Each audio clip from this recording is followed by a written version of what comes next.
గలమెత్తాలన్నా దమ్మున్నవాడు ఉండాలి, ప్రశ్నించేవాడు ఉండాలి తప్ప ప్రశంసించేవాళ్ళు కాదు. ఇవాళ కొత్తగా ప్రభుత్వం వచ్చింది తెలంగాణలో, అలవి గాని హామీలు ఇచ్చి వచ్చింది. మరి ఇవాళ కావాల్సింది శాసన మండలిలో ఇంతకుముందే నేను విజ్ఞప్తి చేసినట్టు శాసనసభ శాసన మండలి రెండు ఎందుకుంటాయంటే శాసనసభ ఏమైనా ఏకపక్షంగా పోయినా శాసన మండలిలో ప్రశ్నించే గొంతుండాలన్న ఉద్దేశంతోనే శాసన మండలిని పెట్టుకున్నాం.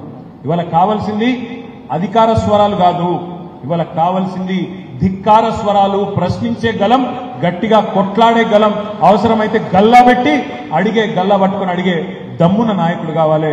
ఇవాళ ఒక విద్యావంతుడు తమ్ముడు రాకేష్ రెడ్డి రూపంలో మనకు అవకాశం ఉంది. ఇంకొక మాట కూడా నేను మిమ్మల్ని అడుగుతా ఉన్నా.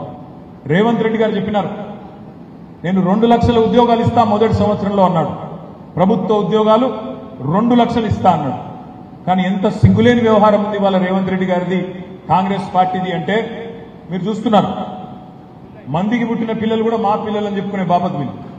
కేసీఆర్ ప్రభుత్వంలో ఇచ్చిన 30,000 ఉద్యోగాలకు, కేసీఆర్ ప్రభుత్వంలో చేసిన నియామకాలకు ఈయన కాగితాలు ఇచ్చుకుంటా ఇవి నేను ఇచ్చిన ఉద్యోగాలని చెప్తున్నాడు. నేను అడుగుతా ఉన్నా, మా తమ్ముళ్ళని మీరు ఆలోచించమని కోరుతా ఉన్నా. ఉద్యోగ నియామకాలు చేయాలంటే నోటిఫికేషన్ ఇవ్వాలి, పరీక్ష పెట్టాలి, ఇంటర్వ్యూ ఉంటే ఇంటర్వ్యూ చేయాలి, ఆ తర్వాత ఉద్యోగ నియామకం ఇస్తే అది నువ్వు ఇచ్చిన ఉద్యోగం అవుతుంది. మరి రేవంత్ రెడ్డి గారు నీ ప్రభుత్వం వచ్చినాక ఎన్ని నోటిఫికేషన్లు ఇచ్చినావు, ఇప్పటికీ ఎన్ని వేల ఉద్యోగాలకు నోటిఫికేషన్లు ఇచ్చినావు? ఇచ్చిండా ఒక్కటన్నా? ఒక్కటి ఇచ్చింది, అది కూడా గ్రూప్ 1. మనము 560 అంటే ఇంకొక 60 కలిపి ఇచ్చినట్టున్నాడు, గది ఒక్కటే ఇచ్చిండు ఇప్పటి వరకు. జాబ్ క్యాలెండర్ అన్నాడు, క్యాలెండర్కు అతి లేదు గతి లేదు. 6 నెలలు కావస్తున్నది, ఈ నెల 9 వస్తే, జూన్ నెల 9 వస్తే 6 నెలలు నిండుతుంది, ఇప్పటిదాకా అతి గతి లేదు.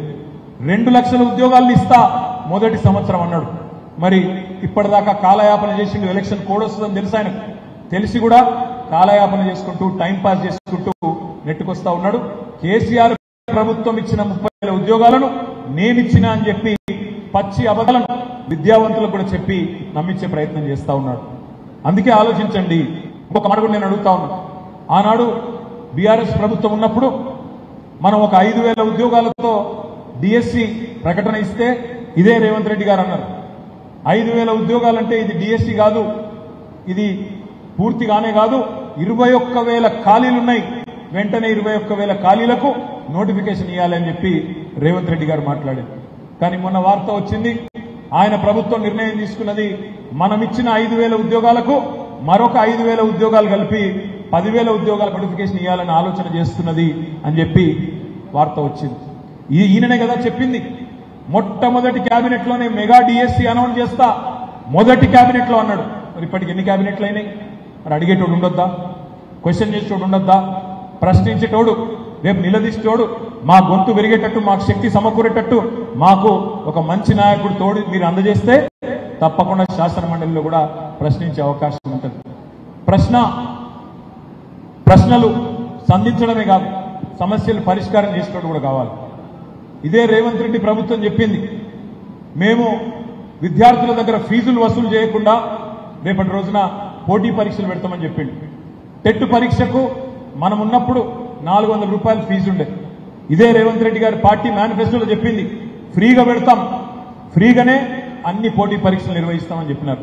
కానీ ఇలా ఏం చేస్తున్నారు? 400 రూపాయలు ఉన్న పరీక్ష ఫీజును ఇలా 2,000 రూపాయలు చేసింది రేవంత్ రెడ్డి ప్రభుత్వం. అంటే మాటలు ఒక లెక్క, చేతలు మరో లెక్క. ఓడ మీద ఉన్నప్పుడు ఓడమల్లన్న, ఒడ్డుకెక్కినాక అధికారంలోకి వచ్చినాక బోడమల్లన్న అన్నట్టు ఇవాళ మళ్ళొక్కసారి గ్రాడ్యుయేట్ల నోట మట్టి కొట్టే ప్రయత్నం రేవంత్ రెడ్డి ప్రభుత్వం చేస్తా ఉన్నది. ఇవాళ నిలబడ్డ అభ్యర్థులను కూడా దయచేసి మీరు చూడండి. ఒకవైపేమో బిట్స్ పిలానీలో గోల్డ్ మెడల్ సాధించిన అభ్యర్థి మీ ముందు మీ ప్రతినిధిగా నిలబడ్డాడు. తెలంగాణ ఉద్యమ పార్టీకి ప్రతినిధిగా తమ్ముడు రాకేష్ రెడ్డి ఉన్నాడు. మరి మరొక వైపు ఎవరున్నారో కూడా మీరు ఆలోచించండి.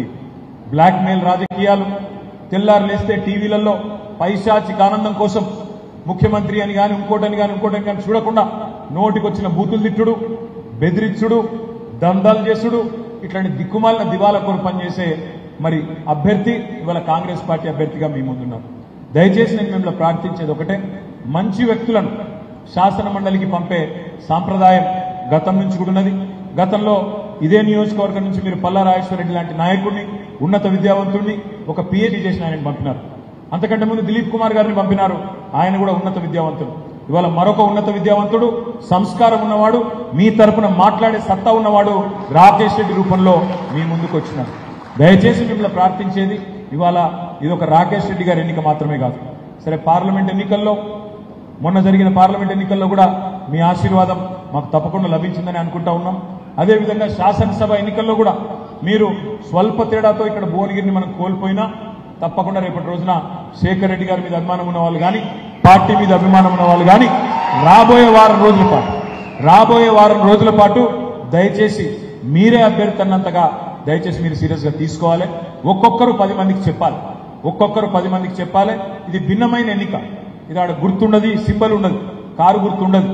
ఈ ఎన్నికల్లో 3వ నంబర్లో ఏనుగుల రాకేష్ రెడ్డి పేరుంటది.